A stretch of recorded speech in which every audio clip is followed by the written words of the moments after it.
السلام علیکم عزیز طلباء و طالبات۔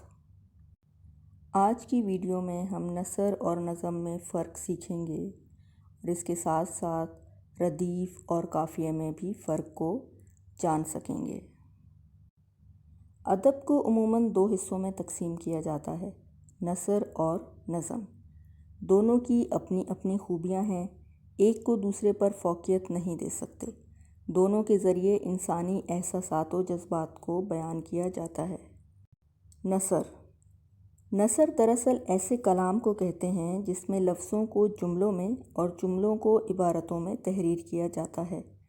عموماً نثر میں فاعل، مفعول اور فعل کی ترتیب ہوتی ہے۔ مثلاً احمد اسکول گیا۔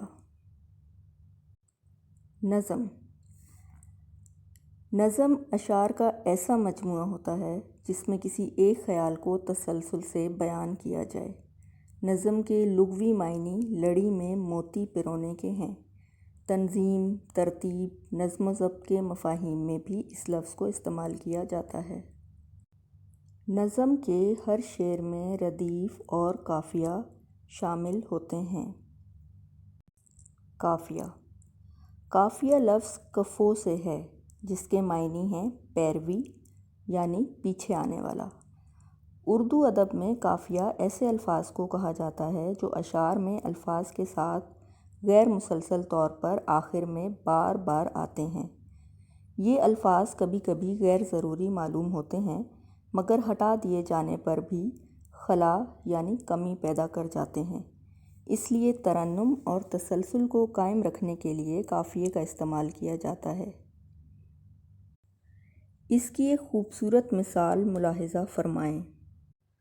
دو جہاں کا پالنے والا ہے تو، ہر مصیبت ٹالنے والا ہے تو۔ اس شعر میں لفظ پالنے اور ٹالنے قافیہ ہیں۔ ردیف کے معنی گھڑ سوار کے پیچھے بیٹھنے والے کے ہیں، یعنی جو شخص گھوڑے میں بیٹھے شخص کے پیچھے بیٹھا ہوتا ہے۔ شعری اصطلاح میں ردیف سے مراد قافیے کے بعد آنے والے وہ الفاظ ہیں جو مکرر آتے ہیں یعنی لگاتار آتے ہیں۔ اب یہاں دیکھیں تو آپ کو سمجھ آ جائے گی۔ آپ یہاں لال نشان میں دیکھ سکتے ہیں۔ مجھ کو تیری مہربانی چاہیے، جسم و جاں پیاسے ہیں پانی چاہیے۔ یہاں لال نشان میں آپ دیکھ سکتے ہیں کہ مہربانی اور پانی یہ دونوں ہم آواز الفاظ بھی ہیں، اسی لیے یہ ہم قافیہ بھی ہیں۔ اور چاہیے دوسرے مصرعے میں بھی چاہیے،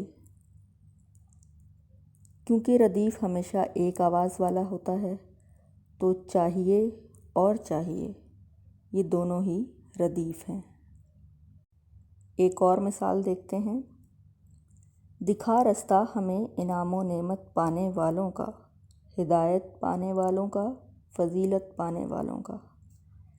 یہاں پر نعمت اور فضیلت ہم قافیہ ہیں، جبکہ قافیہ کے آنے والے بعد میں آنے والے الفاظ پانے والوں کا، دوسرے مصرعے میں بھی فضیلت کے آخر میں آنے والے الفاظ پانے والوں کا، یہ دونوں ہی ردیف ہیں۔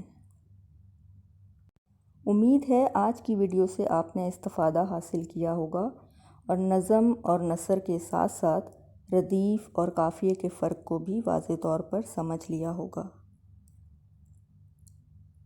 ہماری اگلی ویڈیوز میں بھی اردو کا یہ تدریسی سلسلہ انشاءاللہ جاری رہے گا۔